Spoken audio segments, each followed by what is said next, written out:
Silakan memperkenalkan diri, Bapak. Terima kasih, nama saya Syamsul Huda, jabatan Kepala Desa Cemeng Bakalan, Kecamatan Sidoarjo, Kabupaten Sidoarjo. Saya menjabat periode pertama tahun 2012 sampai 2018. Periode kedua 2018 sampai 2024. Terima kasih.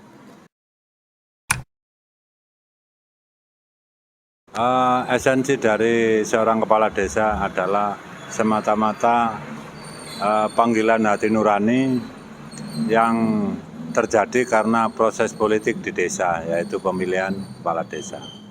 Jadi manakala kita sudah terpilih menjadi kepala desa dan dilantik, disumpah menjadi pejabat kepala desa, tentunya kita harus mampu menjalankan pemerintahan di desa sesuai dengan aturan dan regulasi yang ada.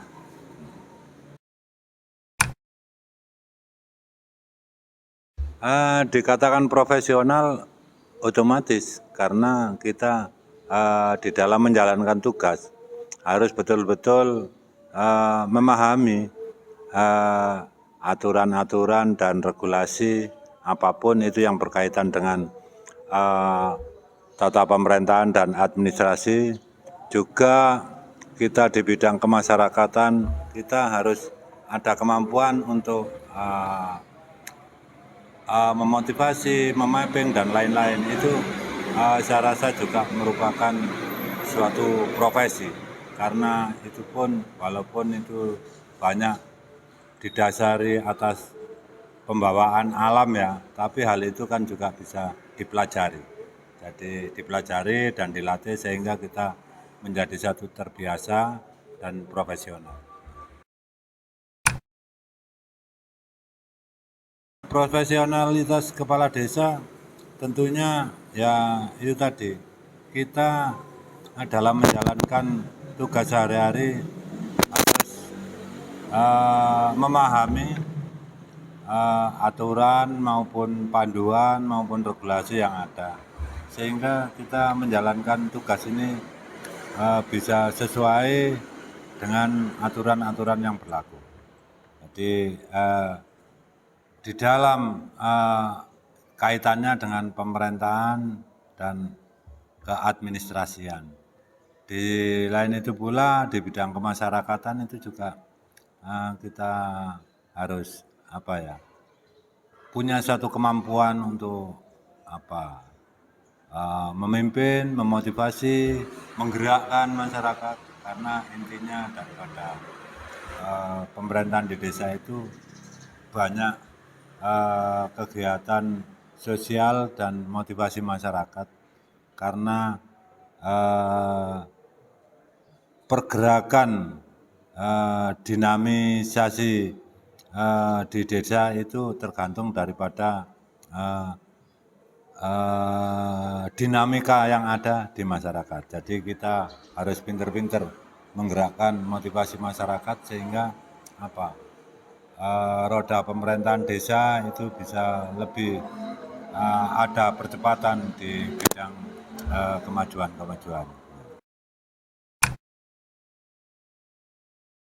Dalam artian memaknai profesionalitas itu kalau sebagai seorang kepala desa, yaitu tadi sudah kita katakan sebelumnya. Jadi dalam profesional itu kita memang tugas kita itu berkaitan dengan hal-hal yang sudah ada aturan dan regulasi. Jadi kita memang betul-betul harus melaksanakan di situ sebagaimana mestinya.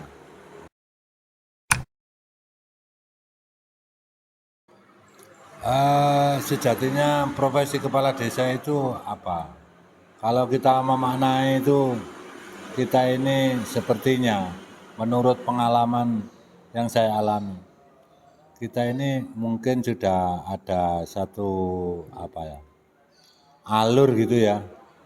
Jadi kalau menurut pengalaman saya proses politik yang terjadi di desa itu juga bisa kita ketahui semua sangat tajam dan bahkan pakai macam-macam satu gerakan politik baik itu uang, simpatisan, keluarga dan lain-lain. Dan pada waktu itu saya mengira itu kalau dibandingkan dengan kandidat yang lain, saya termasuk dalam sisi kemampuan material itu tidak menjadi sesuatu yang nomor satu ya, karena waktu itu ada kandidat yang memang betul-betul kuat, tapi kenyataannya perolehan suara saya ini unggul ya, yang jelas meraih suara terbanyak sehingga saya dilantik yang menjadi kepala desa.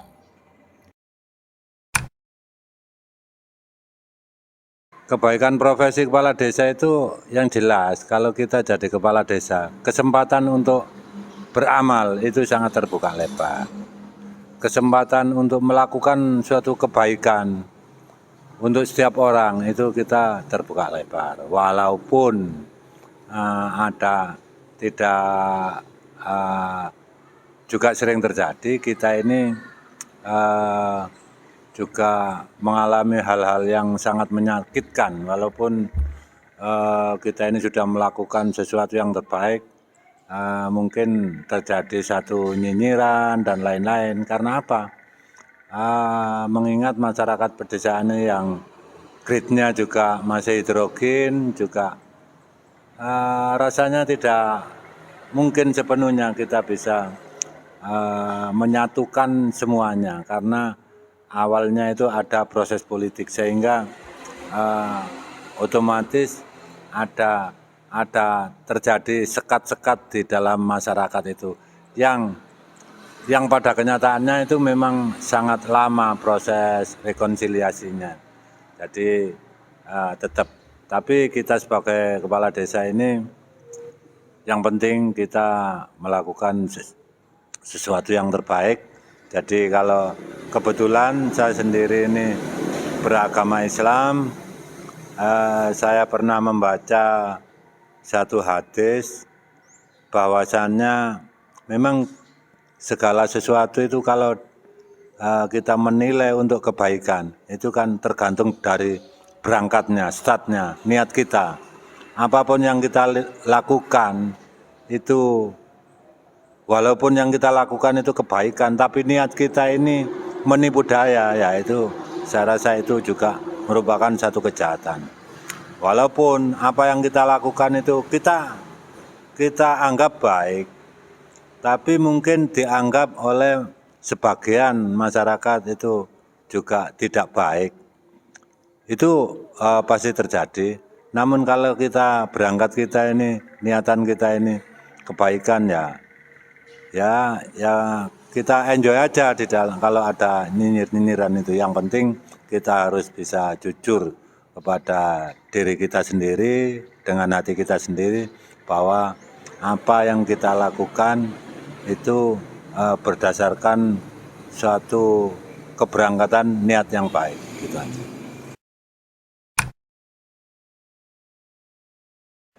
Tujuan profesi kepala desa itu, kalau kita di desa ini memang dulu saya jujur aja tidak pernah tertarik dengan profesi, dengan jabatan kepala desa itu.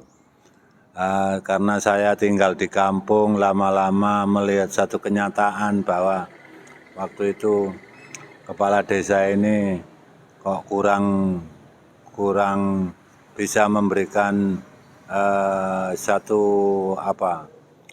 kurang bisa memberikan satu harapan kepada masyarakat, sehingga saya terpanggil itu. Jadi itu apa yang dikatakan profesi ya. Profesi dalam artian kepala desa itu ya kita ingin mewujudkan satu visi dan misi kita pada waktu kita terpanggil untuk berkompetisi dalam pencalonan kepala desa. Sumpah jabatan kepala desa itu pada intinya adalah setia kepada NKRI, itu yang jelas. Dua, menjalankan tugas sesuai dengan aturan-aturan yang berlaku. Itu pada intinya. Kode etik kepala desa itu saya rasa ya seperti halnya dengan norma-norma yang lain, kita harus bisa memberikan satu contoh sebagai panutan masyarakat, harus menjaga perilaku, suri teladan, dan kita harus bisa memberikan satu pengayoman terhadap masyarakat. Jadi kita tidak boleh seenaknya sendiri, sesuai dengan apa yang ada di dalam hati kita. Kita lihat konteksnya. Jadi kita harus bisa melangkah atau melakukan sesuatu itu membawa satu kebaikan dalam sektor yang luas, dalam artian masyarakat luas. Itu yang tadi. Otoritas kepala desa itu kita ini sudah banyak ya yang kitab-kitab suci yang menyatakan atau yang menjadi panduan daripada otoritas kepala desa itu, mulai dari Undang-Undang Desa, Undang-Undang Nomor 6 Tahun 2014, Permendagri, Peraturan Pemerintah, Permendes, breakdown lagi, terakhir sampai peraturan daerah dan peraturan bupati, itu yang kita jalankan. Kegiatan kepala desa pada profesinya intinya ya kegiatan pemerintahan dan kegiatan kemasyarakatan, dan yang terbanyak itu kegiatan kemasyarakatan itu. Ya, kalau kita memberikan kepuasan yang mutlak kepada masyarakat itu rasanya ya sulit. Karena apa? Ya itu tadi, di desa ini SDM itu sangat heterogen, sehingga bagi orang-orang yang tidak memahami tentang satu aturan atau prosedur itu mungkin apa yang kita lakukan sebagai bentuk pelayanan itu mungkin kurang cocok atau kurang bisa diterima, itu bisa terjadi. Tapi kalau kita ini sudah melaksanakan lah sesuai dengan aturan, dan kalau di desa ini alhamdulillah ya tingkat kepuasan masyarakat itu betul-betul diutamakan karena ada motivasi tertentu. Karena kalau kita ini sudah tidak bisa memberikan pelayanan yang baik kepada masyarakat, tentunya nanti kalau mencalonkan lagi ya tidak terpilih lagi.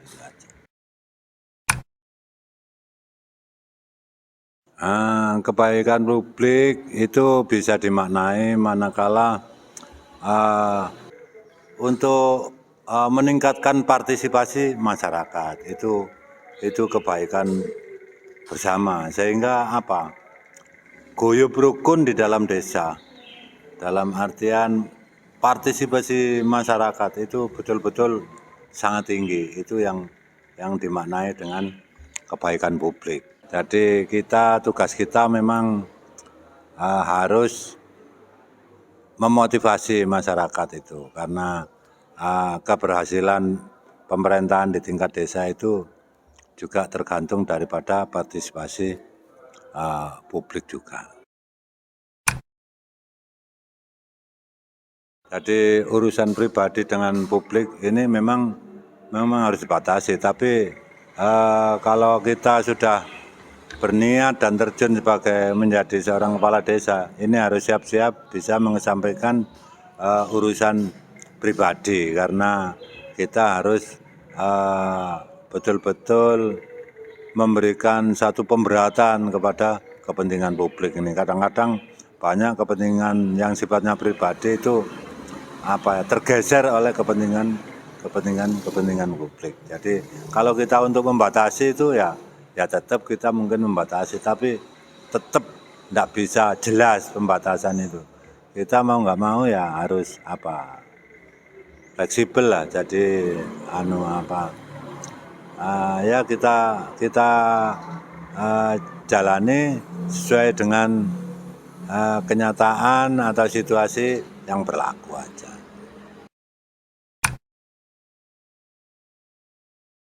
Masalah etika banyak sekali sih.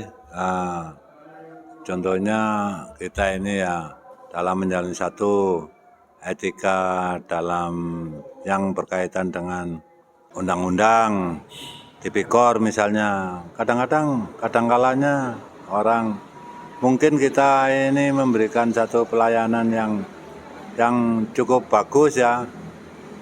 Jadi ada kalanya ada masyarakat, tidak seluruhnya sih, ada kadang-kadang sebagian masyarakat itu memberikan sesuatu atau walaupun kita ini sudah menolak, kadang-kadang ya istilahnya dilempar-lemparin itu juga terjadi.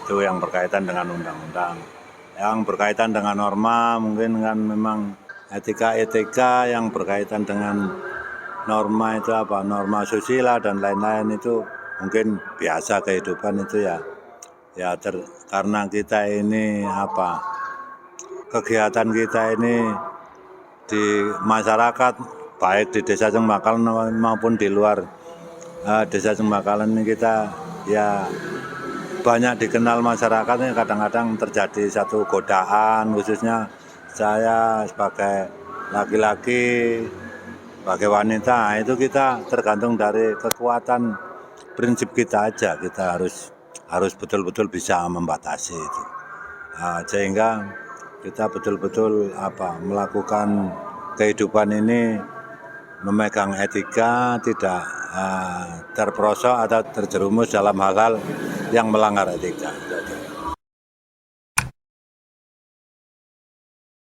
Kalau masalah etika ya kita harus meningkatkan kesadaran kita yang tinggi.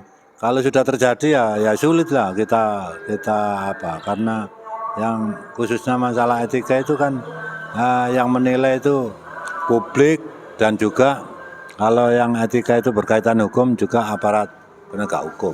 Jadi ya kita dalam melangkah sehari-hari ini harus selalu, kalau bahasa orang Jawanya ini harus selalu eling lah. Jadi berhati-hati, ya, itu yang harus kita lakukan.